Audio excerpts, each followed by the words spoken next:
Noong unang panahon may isang tahimik na nayon. Napapaligiran ito ng luntiang kagubatan at magagandang burol. Sa gitna ng nayong ito may isang munting kubo. Dito nakatira ang isang mabait na dalaga kasama ang kanyang mga magulang. Ang dalaga ay si Maria. Kilala siya sa kanyang pagiging mahinhin at matulungin. Mahal niya ang kanyang maliit na hardin, kung saan inaalagaan niya ang mga halaman na parang sariling pamilya. Mahal na mahal ni Maria ang kanyang mga magulang. Kahit mahirap ang buhay, lagi silang nagtutulungan. Punong-puno ng pagmamahal ang kanilang tahanan. Ngunit isang araw, may mga masasamang tao na dumating sa nayon. Hinanap nila ang anumang kayamanan at walang habas na sinira ang mga tahanan. Sa takot, tumakbo si Maria patungo sa kanyang hardin. Umaasa siyang makakapagtago sa mga halaman na inalagaan niya ng buong puso. Habang papalapit ang panganib, biglang nagliwanag ang paligid ni Maria.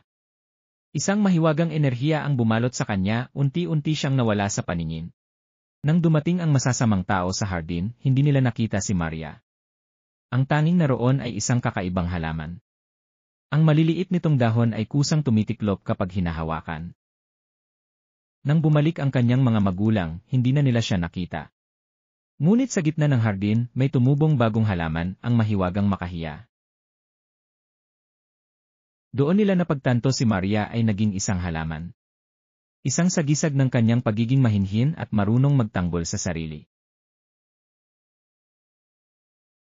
Mula noon, ikinuwento ng mga matatanda sa nayon ang alamat ni Maria. Ang makahiya ay naging simbolo ng kababaang loob at paninindigan sa oras ng pagsubok. Hanggang ngayon, ang makahiya ay patuloy na tumutubo sa buong bayan. Isang paalala na ang tunay na lakas ay nasa pusong mapagpakumbaba at matatag.